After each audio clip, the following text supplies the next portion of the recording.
TS Media yuji omulungi atulaba nate tugguse amanya n'eddoboozi omaluse bulime omuweerezaawo. Alright, awo tuli Lubaga Cathedral oba Lubaga ku Lutikko ng'omwami n'omukyala Nakiwala Kiyingi oba Florence Kiyingi bayite Bakiyingi family nga bajaguza emyaka gyabwe 25 nga bali mu bufumbo. Era tubalaye bazzemu ne bakuba ebirayiro bye basooka okukuba mulundi gwabwe ogwasooka nga bagattibwa. Era nga n'omukyala waliwo gabadde amazaalibwa ge byonna byonna ngenda kuba mbikutuusaako wano ku TS Media yuji ekibadde mu Kereziya oba ku Lutikko nga omusumba abasabira essaala ey'emikisa n'emirembe wamu nga nabo baddamu okukuba ebirayiro ku bufumbo bwabwe omulundi ogwokubiri. Tovaawo, sigalawo, tosubwa.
Timu ngeri y'abantu bazali bakabona lero kyala Anange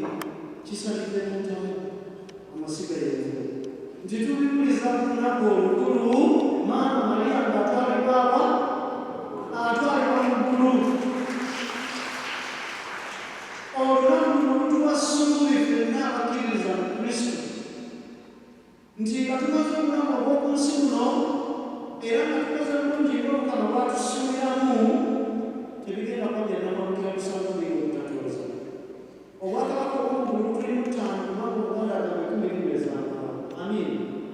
Katonda tumuteerera ekitiibwa olwaleero kubanga yasukulumya nnyaffe Bikira Maaliya n'atukakasa nti nno atuzaalira omulokozi oyo nga ekkubo ge mazima bw'endamu. Amiina.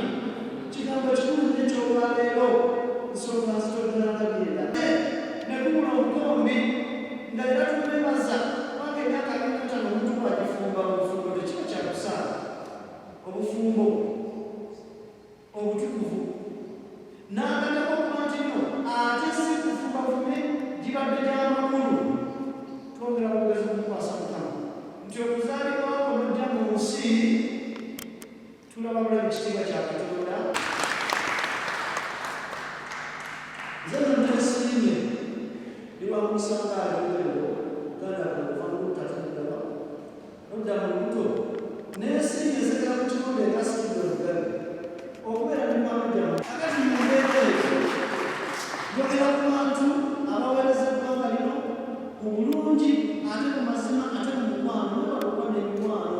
Kakasa abantu bano bonna abazze wano tebazze kuzibwa kujja naye balina ensonga ng'emu ku zo gwe mukwano gwe tulaga anange bebalina bebaligala. Katonda olwaleero alina okugulumizibwa kubanga n'ekyo kyeyababa eky'obufumbo obutukuvu yakibabanga passport. Bwe munaaba mukutte bulungi lunaku lyako ne ku visa muyingire ki? Muyingire eggulu. N'olwekyo twagala okubasalira obufumbo buno bubeere bulungi nga si bwabuleeganira ddiba lyabufumu nga si bwakawereege bwobuno obw'okukula obufumbo naye bwe mwatandikanga bukyali ate ne mubukuuma bulungi. Awo n'Omuganda agamba omukwano mukibwejja tokola ki? Tokkatira. Mukwatagane bulungi mwogere mu maaso twagala tutukumu okujja ku tekirina akaataano olwama ddala ebintu bitambula okukokuba mu lusoma lw'okuli. Awo n'Abaganda abakuba nga muteese bulungi nga baalubigi njagala tweyambisa ekigambo ky'Omukama kyatuwadde twongere okukakasa nti tetugiramu awamu nabirawateremanga lunaku olukudda. Amiina. Lunaku lukulu era Katonda yaweddeeko tetuli ng'ayita mu kigambo. Omuganda agamba lunaakumirengera ng'alina kaasuddeyo era kwebinda ku kigambo kya Katonda ebintu bigende bulungi tutambule nakugamba tutegedde bulungi olunaku olukulu lwalwo. Katonda batulaze nti waliwo olutalo wakati wa Sasoto owa Kawemba ng'ayagala oli omwana yali olubuto omukazi ng'agenda okuzaala naye mumumpirimpiri Katonda n'awangula Sasota era omwana oyo batugambye n'atwalibwa n'atuula obwadde obwa Katonda. Omwana oyo y'ani? Yesu Kristo. Kati Yesu abongere kusabuza bammwe wamma ddala abantu ba Katonda bawulire nga bakumakuma olw'obuweereza bwammwe ate n'ekkiriza yabwe olw'obuweereza bwammwe. Tubasabira obufumbo bubeere bwabibala nga mukaanya nga mukwatagana muwe ekyokulabirako abaana bammwe n'abantu abalala bonna ababwegomba bategere nti nno makati gaabwe mulimu amakazi batulukidde ng'ekyokulabirako ekirungi. Kale musijja kwogera nnyo nakulondolereza ng'endageemu nakwogera kya Katonda eyatutenja ffe Bikira Maaliya mu ggulu naffe nga tumaze okulabirira natutwala mirembe Maaliya. Omukama ali naawe wayeka okufuusa mu bakazi bonna Yesu omwana w'endagiriro omukisa ali omutuukirivu nnyo Katonda tusalire ffe ab'omu kaakano tumusaba ffe ab'omu. Omukama abeere nammwe. Tuyingire ensi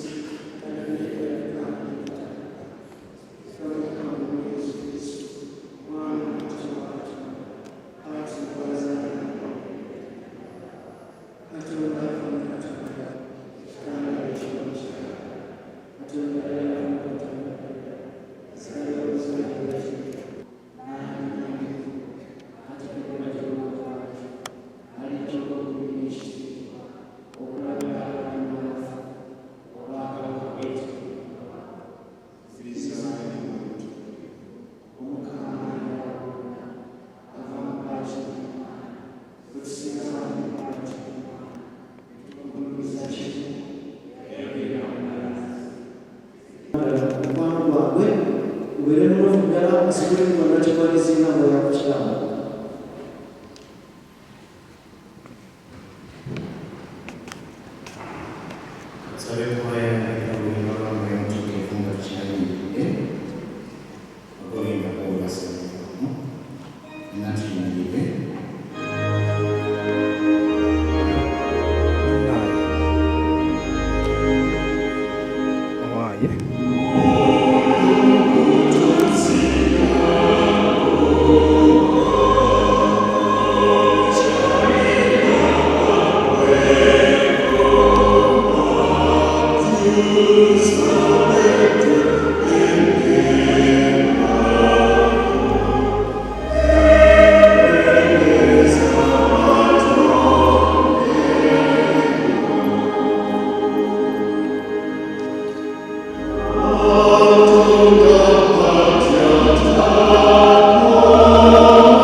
nze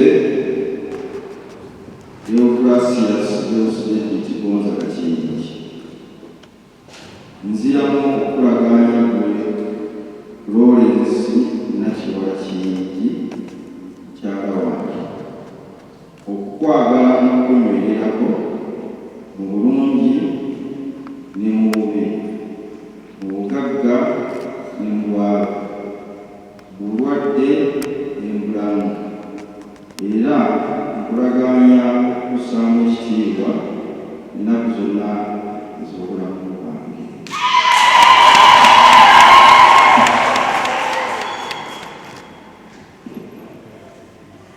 Nze Florence Nakiwala Kingi nziramu okulaganya gwe Deogratias Kigonza mwami wange okukwagala n'okunywererako mu bulungi ne mu bubi mu bugagga ne mu bwavu mu bulwadde ne mu bulamu era nkulaganya okussaamu ekitiibwa ennaku zonna ez'obulamu bwange.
Nange Lawrence Nakiwala Kingi kunaanika empeta eno mutegeere nti nkwagala era nja kunywererako okutuusa okufa mu linnya lya Paatiri n'erya Mwana n'erya Mwoyo Mutukuvu.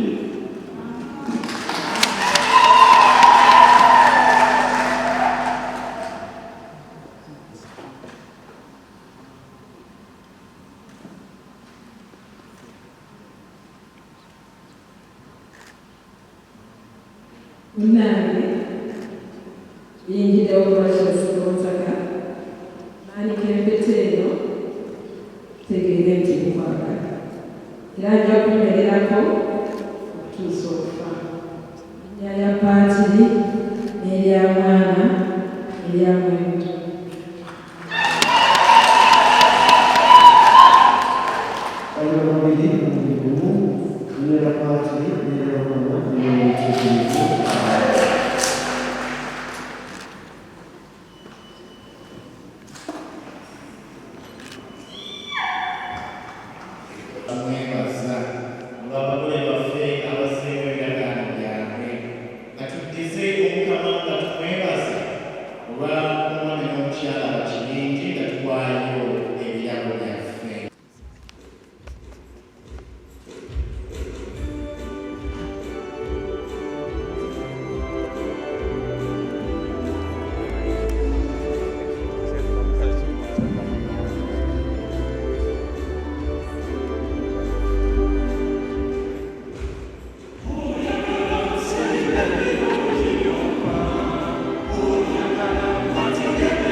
Lyotya Ndi bulungi sebo bulungi ndikirira. owulira otya nti olunaku olwaleero naawe gw'omu ku baayitiddwa? Mpulira essanyu ly'amaanyi kubanga nsobodde okubeerawo, nsobodde okusoma essomo bulungi bonna ne basanyuka. Minisita Nakiwala alabika nga bukyanga yayingira mu bulamu bwo alinga yafuuka omuzadde maama gy'oli. Era ye maama wange era muyita maama Honorable Nakiwala Kiyingi kubanga anyambye nnyo mu bulamu bwange buli kimu ne mu music career yange. That is fresh kid for you. Tukyali wano eno ku mukolo gwa Minisita Nakiwala Kiyingi. Yes, omulungi atulaba yoyo Honorable Minister Nakiwala Kiyingi ng'afuluma n'omwami we Honorable Kiyingi abamaze emyaka 25 mu bufumbo obutukuvu. Kino nno kizze kikolebwa buli lunaku buli mwaka nga bajja bakujja wabula njagala kuba nga twogerako naye nga olaba namungi w'omuntu asobodde okuba nti nno avaayo akuba ng'asanyukirako Honorable Minister emperekeze abantu bonna banyumye dda naye nga njagala tube nga tubuuzaako ku bagole baffe ab'olunaku olwaleero. Honorable tukwaniriza tubayozaayoza okuba nti nno mutuuse ku birungi bw'ebiti. Amina. Sooka obuzeewo ku bannayuganda abatulaba. Bannayuganda mwenna balamusizza nnyo the Florence Nakiwala Kiyingi amazaalibwa gange. Yes. Omugole Sebo nange nsanyusa obbalaba njala okulamusa ku bannayuganda mwenna abatulaba ate n'okwaniriza mwenna abali ku ekereziya wano tuli basanyufu nnyo olw'olunaku luno olwaleero. leero mazaalibwa ga mukyalawo wabula ate era mwongedde okuba nti mukuba ebirayiro. Kino kitegeeza ki eri ggwe omwami emyaka 25 egy'omukwano? Kino kintu kyanjawulo nnyo kuba tekituukikako. Abakyala bangi obufumbo bamalamu ennaku ntono ne bagenda naye emyaka gye tumaze emyaka 25 kintu kikulu nnyo. Mukama yeebazibwe nnyaffe Bikira Maria yeebale tukuuma. Honorable omu kwa abantu abasinga obeera bize naye ne birthday yo ndi happy nti no sodo okuba nti no ogireeta ne mu kkanisa emyaka 25 egy'obufumbo gibadde gitya era owezezza emyaka emekenge gye gali mazaalibwago? Neyanza nnyo neyanzeege mpezezza emyaka egiragirwa 18 era n'emyaka 25 mu bufumbo obutukuvu. Owulira otya? Ndi musanyufu nnyo era neebaza Mama Maria. Yes. Bangami nno kino nebaza Katonda nebaza Eklezia nebaza ne Honorable Deogracious Kiyingi. Yes. Obufumbo abakyala bubasumbwa nnyo ensangi zino wabula gwe kusoomoozebwa kiragwa okuyitamu otya because emyaka 25 si myangu bwetukube toki emyaka 25 emabega ye 1997 oba 96. Otewa okuba ne Katonda kubanga Katonda yabeera ku steering gwe n'ogoberera. Yes. Lwaki mwasalawo nti nno buli mwaka mube nti nno mu celebrating such a milestone? Buli mwaka kyetaagisa omukyalo omuzzi obujja. Ensonga lwaki ono alabika bwati kubanga n'emmotoka pamiti bagizza bujja ne license buli mwaka eteeka okuteekebwako. Kati wali nsonga lwaki omukyala tomuwa license buli mwaka? License buli mwaka tumaliriza Honorable Minister ekisembero ddala amaka gammwe muli bakulembeze muli bannabyabufuzi ekyo kitegeeza nti no abantu bangi babalabirako ntanda kije musibira abantu ababeegomba okuba nti no bayingira obufumbo obutukuvu nga webiti. Obufumbo kintu kirungi nnyo era kye kikulembera mu byonna kye kiyimirizaawo Eklezia kye kiyimirizaawo eggwanga. N'olwekyo nkubiriza abantu bonna abatulaba naddala abakyali abavubuka muyinire obufumbo ate obufumbo mubukuume bulungi kubanga bunyuma. Fresh Kid yafuukira ddala mutabani we. Mwana wange era nja mutuusa mu nsi ensuubize. Yasomye n'essomo. Tukwagaliza birungi byere. Amina. Leero ne bandika naye ndowooza kwolengera gye byali mu kampeyini ebiseera byali yeesimbyewo nali mbakolera nnyo okusinga leero. Leero kubadde kujaguza n'okwebaza Katonda era bampise ng'omugenyi waabwe. Ate nze engeri gye ndi nnyo omukulembeze ate nga ntwala bannamawulire aba Church of Uganda kibadde kyenkolera okujja okubeerako mu Eklezia ne mmanyi engeri gye bakolamu emirimu ate nga manyi nti obufumbo bwonna bunywerera mu Eklezia oba mu kkanisa oba muzibe kati nalina okubaako mu kkanisa naye neesiimye nnyo zaani nange gwe baayise okubeera ekitundu ku bulamu bwabwe era mbaagaliza obulamu obw'emirembe. Boyo obaka omanyiza obufumbo sibuulirira bantu nti bukola bwoti obufumbo tebulina fomula buli omu akola byayagala n'afuna emirembe era bulotandika okukopamu kankole gundi kyayagala ensejja kukubira bwereeri obufumbo kola ekikuwa emirembe obufumbo bulinga mazzi kyobuteekamu kyebufuuka amazzi bwoteekamu soda gafuuka soda osaamu ennyama gafuuka supu osaamu amata gafuuka mata so n'obufumbo bwe buli kyoteekamu kyojjamu n'olwekyo bakole ebyabwe bibawa emirembe ze sijja kubabuulira byange ze byenneeyisa ewange ekanyizo bibagande batabisobola ate nga bwe bo nabo bakola ebyabwe ne babiŋŋamba ze mbikole ewange nyizo bitabisobola so bakole ebyabwe eby'emirembe n'abantu abala bonna bali mufumbo bakole ebyabwe bibawa emirembe naye ng'okyali wa mawulire ku nsanze ombuzizanga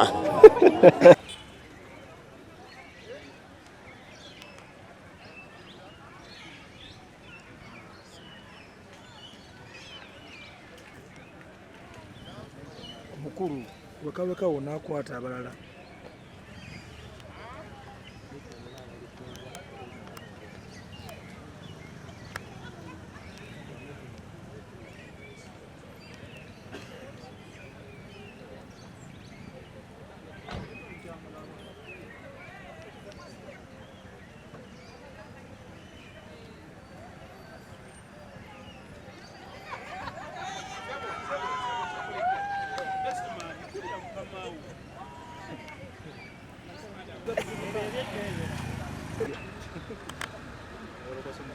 bwakedde